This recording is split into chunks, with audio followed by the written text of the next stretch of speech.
Alors je vous rappelle, je regarderai après dans le chat, tapez @atascom par exemple et ça me permettra de vous répondre ou de profiter, d'utiliser votre savoir et vos connaissances culture cyber et puis on en reparlera là directement à l'antenne si cela vous intéresse. Alors parmi dans les autres actualités, on va aller faire un petit tour du côté de la France cette fois-ci. Je vais vous mettre le lien directement dans le chat les amis. Ceux qui sont sur Twitch, si tu es sur YouTube, tu as ça dans le descriptif, là en dessous, après avoir cliqué sur la petite cloche, le petit cœur, et puis laisser un petit message, et profiter de 2 à 3 vidéos cybersécurité chaque soir sur le YouTube de Zataz, des vidéos dédiées à la cybersécurité, vous l'aurez bien compris. Alors, c'est quoi ce sujet ? Intéressant, mais ça y est, vient d'être accepté, voté, décidé, que Pharos, c'est quoi ? C'est ce site qui est dédié, en fait, aux citoyens que nous sommes, français en tout cas, mais vous pouvez être aussi étranger, québécois, belge, luxembourgeois, vous avez repéré des choses se passant sur le territoire numérique français par exemple, même si ce terme ne veut pas dire grand-chose, un territoire numérique est quand même à une échelle internationale. Toujours est-il que, Pharos, vous pouvez signaler un contenu considéré comme malveillant. Mais alors ça peut aller être des mises en danger de personnes, des menaces ou l'apologie du terrorisme, des injures, de la diffamation, de l'incitation à la haine raciale, discrimination, atteinte aux mineurs, bref, un véritable point central qui permet donc du coup d'alerter les autorités.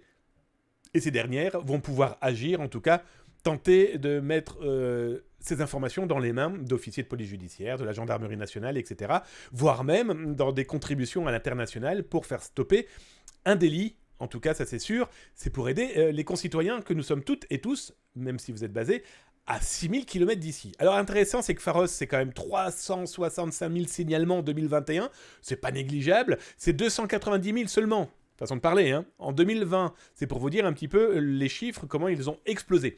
Et pourquoi je voulais vous en parler ce soir ? Ça y est, un amendement a été voté qui explique quoi ? Alors, c'est à partir d'un député, un député des Côtes-d'Armor, Éric Bortorel.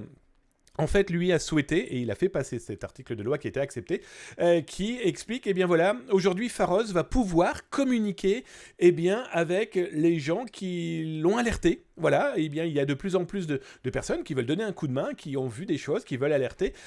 Et donc, c'est important que, quand même, il y ait un retour. C'est super important parce que quand vous diffusez, vous alertez sur telle ou telle chose, on parle d'apologie par exemple, de terrorisme, c'est bien quand même de savoir si c'est pris en compte, donc il y a quand même un retour, mais savoir potentiellement ce qui a pu en découler, en tout cas s'assurer que derrière c'est bien des humains et qu'il y ait véritablement une interaction. Et donc du coup cette acceptation est génialissime à mon sens, parce que du coup cet amendement qui a été adopté en commission des lois, va faire un lien avec ceux qui veulent alerter et ceux qui sont là pour nous protéger. Et donc du coup que l'évolution des lois, surtout dans la cyber, surtout dans la protection des autres, évolue dans ce sens-là, moi je trouve ça plutôt efficace et plutôt sympathique. Et je vous dis ça, moi ça fait 30 ans que j'alerte.